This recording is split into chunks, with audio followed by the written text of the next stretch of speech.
शुभम, आपका अनअकैडमी पे बहुत बहुत स्वागत है। और सबसे पहले तो मैं आपको बधाई देना चाहता हूं कि आपने सिविल थैंक यू। सर्विसेज में सफलता हासिल की।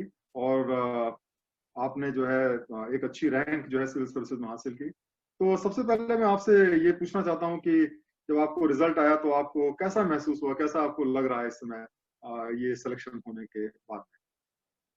Thank you sir. काफ़ी खुशी हुई थी। एक्चुअली मैं घर पे ही था, तो घर पे घर वालों के साथ बैठ करके मैंने रिजल्ट चेक किया था। एंड जब वो नाम आया शुभम कुमार वो होली पीडीएफ में, तो बहुत खुशी हुई। मेरे घर वाले उछल गए थे। एंड हम्म। काफ़ी काफ़ी खुशी हुई थी। हाँ, बहुत अच्छी बात है। तो ये खुशी एक्चुअली मुझे याद दिलाती है कि जब मैंने अब से करीब जो है 30 साल पहले 1989 में जब मैंने दिया था, तो मेरी भी जब सिलेक्शन हुआ था तो बिल्कुल मुझे याद है कि कैसे मैंने फोन करके अपने पेरेंट्स को बताया था। तो मैं इस बात को महसूस भी कर सकता हूँ कि आपको बहुत अच्छा लगा होगा यस। इसमें सिलेक्शन के लिए। तो इसमें मैं आपसे ये जानना चाहता हूँ कि आपने कैसे जो है ये सिविल सर्विसेज की तैयारी की, मतलब। और आपका मैंने बैकग्राउंड देखा तो आप कटिहार से आते हैं बिहार में, और उसके बाद में फिर आपने आईआईटी में पढ़ाई की, आईआईटी बॉम्बे में गए, आपने सिविल इंजीनियरिंग से आपने जो है अपनी इंजीनियरिंग की तैयारी की। तो किस समय आपको ऐसा लगा कि आपको सिविल सर्विसेज की तैयारी करनी चाहिए, और किस तरीके से आपने तैयारी की? कुछ अपनी जर्नी के बारे में आप बताएंगे तो बहुत अच्छा रहेगा। एक्चुअली मैं बिहार से हूँ, तो बिहार के हवा में ही ऐसा होता है कि सब लोग बोलते हैं कि हाँ आईएएस करना है एक दिन। तो वो बचपन से ही वो सपना था कि हाँ एक दिन तैयारी करनी है। बट एक बार जब मैं आईआईटी में गया, तो वहाँ पे जाके मैंने एक्सप्लोर किया सारे ऑप्शंस। मैंने कंपनी में काम किया, मैंने रिसर्च भी किया। और जब मैं यूनाइटेड स्टेट्स में रिसर्च कर रहा था, तो वहाँ पे मैंने फाइनली डिसाइड किया कि मुझे सिविल सर्विसेज में बैठना है और इसे क्रैक करना है। क्योंकि वहाँ पे जाके फिर देखा कि कितना डेवलपमेंट गैप्स हैं और कितने अच्छे से कंट्रीब्यूट किया जा सकता है इंडिया के डेवलपमेंट और सोसाइटी के लिए। तो फिर वहाँ से वो मोटिवेशन कंटिन्यू रहा, और फाइनल सेमेस्टर से मैंने प्रिपरेशन स्टार्ट की। एंड शुरुआत में अन अकेडमी के वीडियोस वगैरह भी देखे। एंड फिर दिल्ली आकर के तैयारी मैंने स्टार्ट की, और एक फर्स्ट अटेम्प्ट मैंने 2018 में ही दे दिया था। बट वहाँ पे तैयारी नहीं थी अच्छी। फिर एक एक साल के तैयारी के बाद मैंने 2019 में सेकंड अटेम्प्ट दिया। तो आपने जैसे कि जब ये डिसाइड किया कि आपने एक कैरियर नहीं ले रहे हैं, क्योंकि नॉर्मली जो आईआईटी से लोग पास करते हैं तो सबसे पहले उनका जॉब दिमाग में रहता है कि भाई मुझे कोई भी जॉब करनी है और कोई कॉर्पोरेट में जाना है। तो क्या आपके दिमाग में नहीं आया कि आप कभी कॉर्पोरेट में जाएंगे, या कभी कॉर्पोरेट आपने ज्वाइन करने की बात नहीं सोची? डेफिनेटली सर, आया था दिमाग में। एंड मैंने सेकेंड ईयर में इंटर्नशिप भी इसलिए कंपनी में किया था कि मैं जान पाऊँ कि कॉर्पोरेट वर्ल्ड में कैसा काम होता है। हम्म। बट फिर मैं सोचा कि 2 साल मैं नौकरी करूंगा फिर करूंगा। इसमें मेरे हम्म। भैया और मेरे पापा ने समझाया कि एक्चुअली अगर करना ही है तो स्टार्ट से ही करो, जल्दी ही करो। एंड वो कंटिन्यूटी मेंटेन रहेगी अगर साथ साथ कॉलेज में पढ़ाई कर रहे हो एंड फिर पढ़ाई करना हो। तो हम्म। बाकी सारे सिचुएशन को देखते हुए मैंने सोचा कि अगर करना है तो यही करना है, क्योंकि बाद में ऐसा रिग्रेट ना फील हो कि शायद कर सकते थे। हम्म। इसलिए कॉलेज के जस्ट खत्म होते ही मैंने स्टार्ट की थी। हाँ, खैर ये तो आपने बहुत अच्छा किया, क्योंकि मैंने देखा कि कई सारे ऐसे लोग होते हैं जो बहुत बार कॉर्पोरेट ज्वाइन करते हैं और कुछ सालों तक वहां पे काम करने के बाद में ये महसूस करते हैं कि नहीं, उनको सिविल सर्विसेज की तैयारी करनी चाहिए। और इस प्रोसेस में कई बार बहुत सारा समय भी उनका उसमें लग जाता है। तो मेरे ख्याल से ये आपके फायदे में रहा, क्योंकि आपने बहुत जल्दी ही आपने इसके लिए तैयारी शुरू कर दिया, और मेरे ख्याल से आपको रिजल्ट भी काफी जल्दी आ गया। देखा जाए तो काफी जल्दी आपको इसमें रिजल्ट आ गया। तो आप मुझे ये बताइए कि जैसे कि जब आपने डिसाइड किया तो सिविल इंजीनियरिंग आपका सब्जेक्ट था, तो आपने सिविल इंजीनियरिंग को ऑप्शनल लिया या आपने कोई और ऑप्शनल सेलेक्ट किया? और क्यों सेलेक्ट किया आपने कोई दूसरा ऑप्शनल? अगर आपने सेलेक्ट किया तो क्या बेसिस था आपका ऑप्शनल सेलेक्ट करने एक्चुअली स्टार्ट में जब मैंने तैयारी स्टार्ट की, तो ऐसा दिमाग में आया कि हाँ सिविल इंजीनियरिंग भी रख सकता हूँ। तो मैंने काफ़ी सारे प्रीवियस अपने मेरे कॉलेज से टॉपर्स लोग थे, तो उनसे बात की, सीनियर से बात की। और सारे ऑप्शनल को मैंने देखा कि क्या मतलब मेरे लिए अच्छा रहेगा। तो ऐसा सुना था कि हाँ थोड़ा इंजीनियरिंग ऑप्शनल थोड़ा टफ होता है। तो अपना स्ट्रेंथ को देखना बहुत ज़रूरी है। तो मैंने देखा कि हाँ मैंने परफॉर्म किया, बट सिविल सर्विसेज में थोड़ा टफ होगा। तो उसके बाद मैंने एनालाइज किया कि हाँ क्या लेना है, कितने प्रीवियस ईयर के रिजल्ट देखे, कितने टाइम, क्योंकि टाइम बहुत बड़ा फैक्टर होता है इसमें, तो कितने आवर्स लगेंगे या कितने मंथ्स लगेंगे उसको कंप्लीट करने में।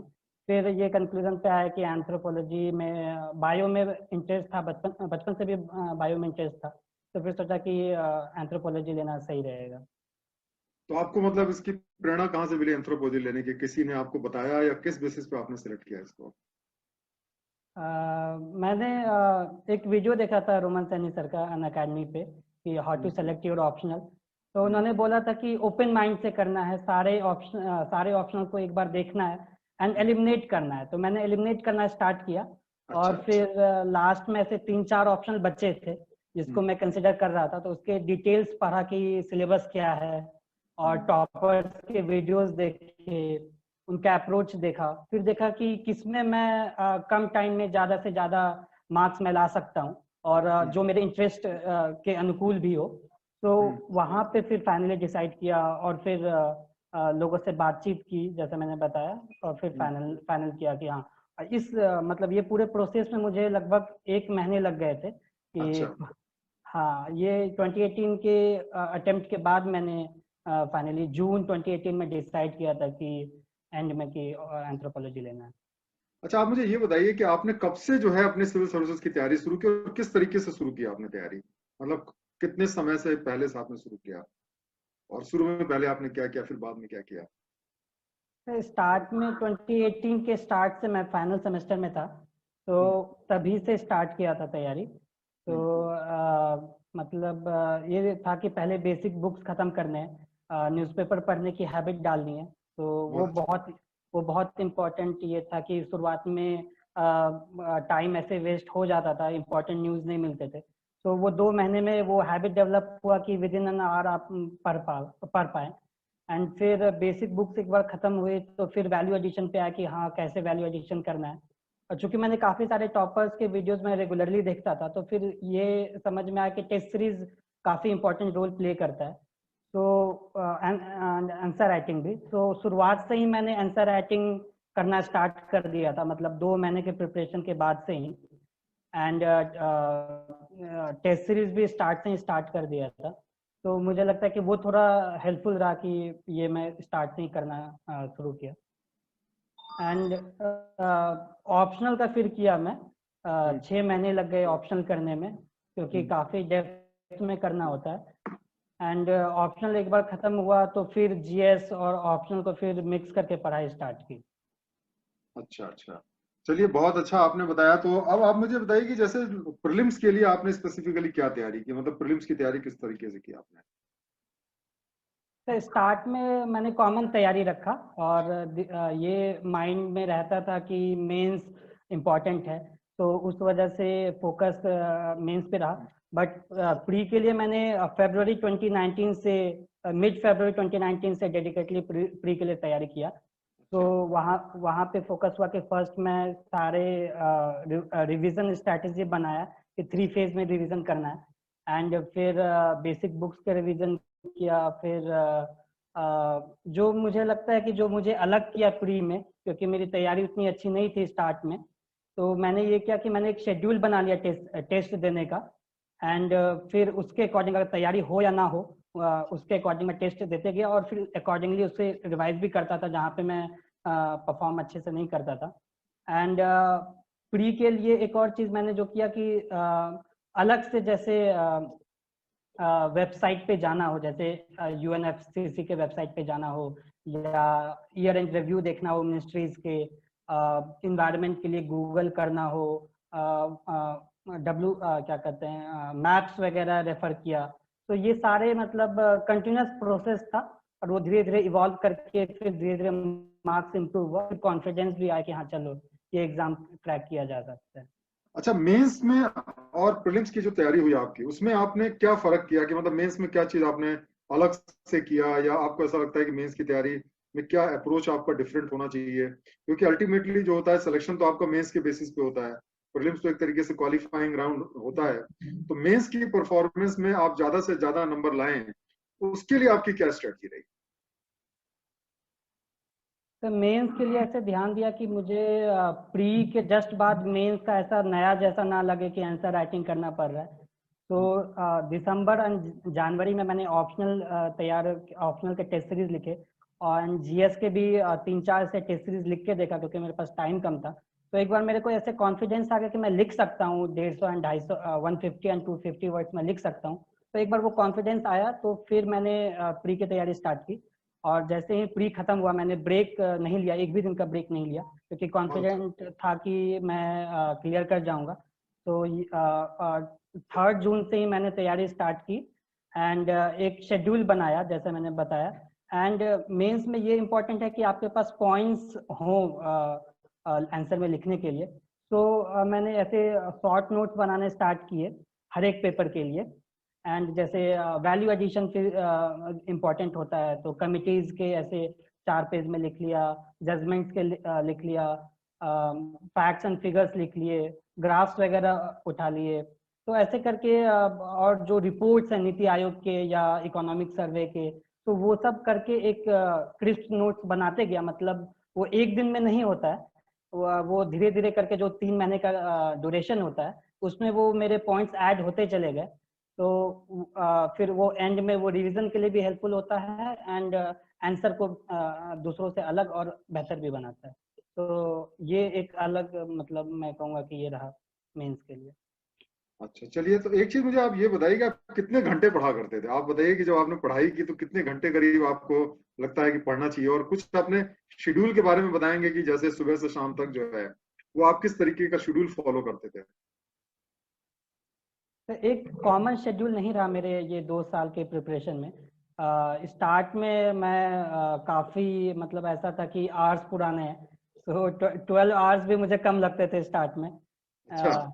हाँ, बहुत। एक महीने तक ऐसे किया कि फिर हेल्थ डिटोरेट होने लगा फिर मेरा। तो फिर ये हम्म। ध्यान आया कि नहीं, मतलब जितना बॉडी अलाउ करता है उतना पढ़ना पड़ेगा। तो फिर मैंने क्या किया कि टॉपिक वाइज फिर थोड़े ये बना लिया कि इसको अचीव करना है इस मंथ में, एंड फिर वैसे पढ़ना स्टार्ट किया। बट प्री से 2 महीने पहले से काफ़ी, मतलब काफ़ी ज़्यादा पढ़ना पड़ रहा था। And hmm. मेंस में भी फिर ऐसा होता था कि 7 AM मैंने लाइब्रेरी ज्वाइन करके रखा था। तो 7 बजे के अराउंड मैं लाइब्रेरी पहुंचता था, फिर रात के 10 बजे वापस आता था। खाना हम्म। वगैरह भी वहीं खाता था, क्योंकि अच्छा। मुझे पता था कि चूंकि चूंकि यस सर, क्योंकि मुझे पता था कि मुझे ज़्यादा एफर्ट डालना है, क्योंकि मेरे प्रिपरेशन उतनी अच्छी नहीं थे। तो मैंने फिर मेंस प्री के जस्ट बाद से फिर एकदम स्ट्रिक्ट डेडलाइन किया। और इसमें मैं बताना चाहूँगा कि मेरा रूम पार्टनर जो था, हम्म। हम दोनों ने एक दूसरे को कॉम्प्लीमेंट किया। एंड अच्छा। उसका भी लिस्ट में नाम है 404 रैंक, कुमार निशान। तो हम्म। हम लोगों ने मिलके फिर कॉमन ऐसा कुछ टाइमलाइन बनाया कि हाँ इतने बजे से इतने बजे पढ़ना है, और हम्म। फिर एक दूसरे को कॉम्प्लीमेंट करते हुए तैयारी की। हाँ, ये तो मैंने देखा, ये बहुत ज्यादा फायदेमंद रहता है अगर हम लोग एक ग्रुप में तैयारी करें और एक दूसरे का हौसला बढ़ाते रहें। क्योंकि कई बार क्या होता है कि जो है हौसला कई बार डाउन होने लगता है, और अगर दोस्त अच्छे हों और सब एक दूसरे का हौसला बढ़ाएं तो नेचुरली आपका एक मोटिवेशन बना रहता है। तो ये बहुत अच्छा आपने टिप जी बताई। और मेरे ख्याल से जितने भी हमारे जो स्टूडेंट्स हैं उनको ये ध्यान रखना चाहिए कि अगर वो एक छोटा सा ग्रुप बनाए तो वो डेफिनेटली ज्यादा अच्छे तरीके से तैयारी कर सकते हैं। अच्छा। आई थिंक ये काफ़ी हेल्पफुल हम्म। रहा। प्री के लिए भी मैंने ग्रुप बनाया था, बहुत एंड अच्छा। प्री के बाद भी मैंने ग्रुप बनाया। हाँ। तो उससे मुझे लगा कि काफ़ी, मतलब कम टाइम में चीज़ें हो जाती है, बट ग्रुप अच्छा होना चाहिए, वो काफ़ी ज़रूरी है। अच्छा, एक चीज मैं आपसे पूछना चाहता हूँ कि आजकल ऑनलाइन का जमाना है और हम देखते हैं जैसे बहुत सारे टेलीग्राम ग्रुप्स हैं, बहुत सारे वीडियोस हैं, बहुत सारे वेबसाइट्स हैं जहां पे बहुत सारा फ्री मटेरियल लोगों को प्रोवाइड करते रहते हैं। अब बहुत सारे जो सिविल सर्वेंट एस्पिरेंट्स हैं वो साहब डाउनलोड करते रहते हैं। और तो आपको मतलब कई बार क्या होता है कि बहुत ज्यादा आपने डाउनलोड कर लिया मटेरियल और बहुत ज्यादा मटेरियल आ गया और आपके पास पढ़ने के लिए समय नहीं है। साथ साथ में कई बार क्या होता है आपके पास मटेरियल की कमी होती है और आप कम मटेरियल की वजह से अच्छी तैयारी नहीं कर पाते। तो किस तरीके से बैलेंस हमें जो है इसमें अचीव करना चाहिए कि हम मतलब जो है ऑप्टिमम रिजल्ट जो है पा पाए? जी सर, एक्चुअली मेरा अप्रोच तो था, मतलब मिनिमलिस्ट अप्रोच था कि अच्छा। कम, मतलब सोर्सेज लिमिट करने हैं, क्योंकि पढ़ने के लिए मार्केट में काफ़ी सारे बुक्स एंड पीडीएफ आपको मिल जाएंगे। तो एक स्ट्रैटेजी बनाया, फिक्स स्ट्रैटेजी नहीं था, मैंने अपडेट भी किया उस स्ट्रैटेजी को, एंड ऑनलाइन एंड ऑफलाइन दोनों सोर्सेज पे रिलाई किया। बट मुझे जब ये लगता था कि ये टॉपिक, मैं टॉपिक देखता था जो यूपीएससी का सिलेबस है, एंड उसमें देखता था कि मेरे 5 पॉइंट्स हैं कि नहीं, या उसमें कुछ वैल्यू एडिशन वाला चीज़ है कि नहीं।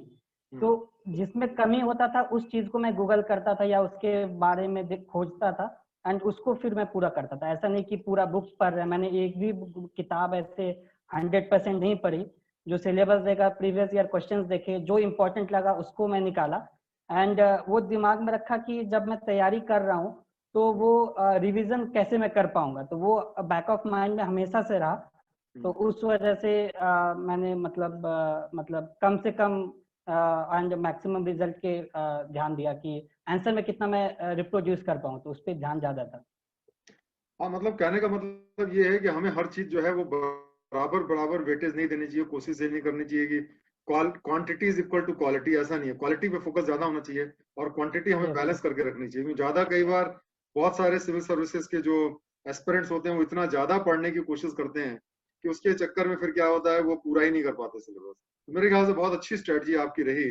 और आप मुझे ये बताइए कि इंटरव्यू के लिए आपने स्पेसिफिकली क्या तैयारी की? सर, इंटरव्यू का तैयारी काफ़ी डायनेमिक रहा मेरा, एंड डायनेमिक होना भी चाहिए क्योंकि क्वेश्चंस ही वैसे होते हैं। तो मैंने फोकस किया कि चूंकि मेरा फर्स्ट इंटरव्यू था, तो मैंने फोकस किया कि पहले मैं बेसिक जो मेरा बैकग्राउंड है उस पर अच्छे से कमांड हो जाए। तो इसमें एक चीज़ मैं बताना चाहूँगा कि मैंने इंटरव्यू के नोट्स जो हैं, नोट्स बनाना काफ़ी ज़रूरी है इंटरव्यू के लिए भी। ऐसे अच्छा। लोग काफ़ी नहीं समझते, नहीं, कुछ लोग नहीं बनाते, बट मेरे ख्याल से नोट्स बनाना चाहिए। तो मैंने एवर नोट पे ऑनलाइन नोट्स बनाना स्टार्ट किया, एंड जो बैकग्राउंड है, जो भी मतलब जहाँ से बचपन से लेकर के कहीं पे मैं गया, या जो भी कॉलेज स्कूल गए, जो भी प्लेसेस गए, उस पर बनाने स्टार्ट किए। तो इंटरव्यू का जो ड्यूरेशन था, मैंने मेंस रिजल्ट डिले हो गया था इस बार, तो मैंने स्टार्ट मतलब जनवरी स्टार्ट में कर दिया था, रिजल्ट आने से पहले ही। क्योंकि मैंने सीनियर से बात की थी अपने कॉलेज से जो ऑलरेडी सर्विसेज में हैं, उन्होंने बताया कि 2.5 महीने 2 महीने मिनिमम लगेंगे तैयारी के। तो उस वजह से मैंने बैकग्राउंड पे पूरा रिसर्च किया। और दूसरा कि मैंने मॉक इंटरव्यूज काफ़ी जगह दिया, अच्छा। अराउंड 10 मॉक्स मैंने दिया है। तो अच्छा। फिर वहां से जो फीडबैक मिला और जो मुझे सही लगा, और एक क्लोज ग्रुप था 3 लोगों का, और फॉर्चुनेटली तीनों लोग सेलेक्ट हो गए। तो अरे वाह, एक बहुत बढ़िया। हाँ, चलिए, बहुत एक बढ़िया बात है। हाँ। Thank you sir. एक एक कॉमन एक ग्रुप बना। तो उसमें से एक पहले से सेलेक्टेड सीनियर थे, तो उनसे काफ़ी फीडबैक और हेल्प मिला। और फिर एक दूसरे का हम लोग इंटरव्यू ऐसे क्वेश्चंस पूछते भी थे और गाइड भी करते थे कि कैसे बोलना है। क्योंकि मतलब इंटरव्यू में ये इम्पोर्टेंट हो जाता है मेरे ख्याल से कि आप प्रेजेंट कैसे कर रहे हैं, अपने थॉट को कैसे स्ट्रक्चर्ड वे में बोल पा रहे हैं। तो वो तैयारी की, वो ग्रुप बनाया, और 50% फोकस रहा कि अपने बैकग्राउंड पे करूं, और 50% रहा कि जो करंट वाला इवेंट्स हैं, तो वो कॉमन एक एवरनोट पे फाइल बनाया, और मैं ऐड करता था, मेरा फ्रेंड ऐड करता था, ताकि वो ओके। टाइम बच पाए। और फिर तो एक दूसरे कोलाबोरेशन आपने किया, इसका मतलब कोलाबोरेशन से आपने तैयारी की। बहुत बढ़िया, यस बहुत बढ़िया। ये सारी चीजें स्टूडेंट्स को मेरे ख्याल से काफी फायदा करेंगे। जो आपने जो टिप्स बताए, मैं समझता हूँ कि अगर उसको इस्तेमाल करेंगे लोग तो डेफिनेटली उसका उनको फायदा मिलेगा। कोलाबोरेशन बड़ी इंपॉर्टेंट चीज होती है। आपने बहुत अच्छी बात बताई। तो सभी लोग, आप बता रहे हैं कि आपके जो ग्रुप में लोग थे सब लोगों का सिलेक्शन हो गया, तो ये बहुत ही मतलब बताता है कोलाबोरेशन की पावर को। तो चलिए, ये बहुत अच्छी यस। चीज है। एक चीज मुझे आप ये बताइए कि जो आपकी जो सफलता है उसके पीछे आप किसको श्रेय देना चाहेंगे? कौन लोग उसके लिए रिस्पॉन्सिबल हैं? किसको आप क्रेडिट देना चाहेंगे? तो सबसे पहले तो मेरे परिवार में सारे लोग, मेरा एक्चुअली जॉइंट फैमिली है, पापा मम्मी चाचा चाची दीदी सारे लोग हैं। तो उनका काफ़ी एक कंसंट्रेटेड एफर्ट रहा कि मैं अच्छे से तैयारी कर पाऊँ, घर का कोई प्रॉब्लम हो या कुछ भी हो, वो मुझ तक नहीं आए। उन लोग का पहला ये था कि ये तैयारी अच्छे से कर पाए, किसी चीज़ की कमी ना हो। तो ये फैमिली एज अ होल मैं श्रेय देना चाहूँगा। एंड दूसरा कि जो मेरे फ्रेंड्स थे, उनके वजह से मुझे लगा कि मैं तैयारी कम टाइम में अच्छे से कर पाया। एंड तो आप कुछ फ्रेंड्स के नाम बताना चाहेंगे जिन लोगों ने मिल करके आपको, जिसका आपको लगता है कि उनको भी क्रेडिट मिलना चाहिए, कुछ फ्रेंड्स जो हैं? हाँ, जैसे मैंने बताया कुमार निशांत विवेक है, उन्होंने 404th रैंक लाया है। एंड मेरे एक सीनियर हैं कुमार सौम्य, उन्होंने 696 रैंक लाया है। इसके हाँ। अलावा भी मेरे काफ़ी सारे फ्रेंड्स हैं, मतलब आईआईटी बॉम्बे के कॉलेज के मेनली, तो उनके साथ भी तैयारी मतलब जारी रहती थी। आदित्य है, सूर्या है, निकिता है, तो इन लोगों के साथ मैंने मिलके तैयारी की। अच्छा, एक चीज ये देखा होगा आपने कि कई बार क्या होता है कि जो बहुत मेहनत से लोग सिविल सर्विसेज की तैयारी करते हैं, और जैसा कि आपने इस बार भी देखा होगा बहुत से लोग हैं जो सेलेक्ट नहीं हो पाए सिविल सर्विसेज की तैयारी में, तो बड़ा डिसअपॉइंटमेंट होता है, बड़ा अफसोस होता है कि इतनी मेहनत की सफल नहीं हुए। तो आप उनको कुछ मैसेज देना चाहेंगे, आप उनको कुछ बताना चाहेंगे इसके माध्यम से, ताकि उनको उनकी लाइफ में कुछ उनको फायदा हो, तो इससे क्या करना चाहिए उनको, जो लोग नहीं सफल हुए उनके लिए क्या मैसेज है आपका? सर, रिजल्ट आने के एक दिन पहले तक मुझे भी नहीं लग रहा था कि मैं सेलेक्ट हो पाऊंगा। तो इतना टफ एग्जाम हो जाता है, ये अनप्रेडिक्टेबल भी है। तो इसमें कि कोई कह नहीं सकता कि कितना रैंक आएगा, हो पाएगा कि नहीं हो पाएगा। तो तैयारी जो है वो कंटिन्यूस होना चाहिए, वो जारी रखनी चाहिए। एंड अगर आप मेहनत और लगन से एंड एक प्रॉपर स्ट्रैटेजी से अगर आगे बढ़ते हैं तो डेफिनेटली सक्सेस कभी ना कभी आएगी।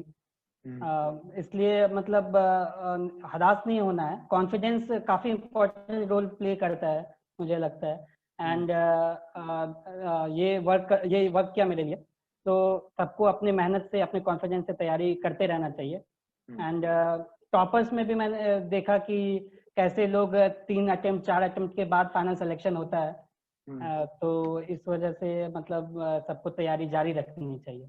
हाँ, कई बार ऐसा देखा गया है कि लोग जो हैं वो 2-3 साल तक प्रीलिम्स भी नहीं क्वालिफाई कर पाते, और उसके बाद सडनली वो टॉप रैंक पे आ जाते हैं। टॉपर्स में ऐसे भी आपको बहुत सारे लोग मिलेंगे जो कि कई बार प्रीलिम्स भी को नहीं क्वालिफाई कर पाते, या कुछ लोग ऐसे हैं जो इंटरव्यू में नहीं अच्छा कर पाते लेकिन उसके बाद में सेलेक्ट होते हैं। तो बहुत अपने अच्छा मैसेज दिया कि सभी को जो है हिम्मत नहीं हारनी चाहिए और लगातार कोशिश करनी चाहिए, क्योंकि इसमें जो है थोड़ा सा सिस्टमेटिक तरीके से। तो आपको ऐसा लगता है क्या, किस तरीके से वो मतलब किस तरीके से वो तैयारी करें कि उनके जो चांसेस हैं सिलेक्शन के वो थोड़ा इम्प्रूव हो जाए? आपको कुछ आप टिप देना चाहेंगे उनको?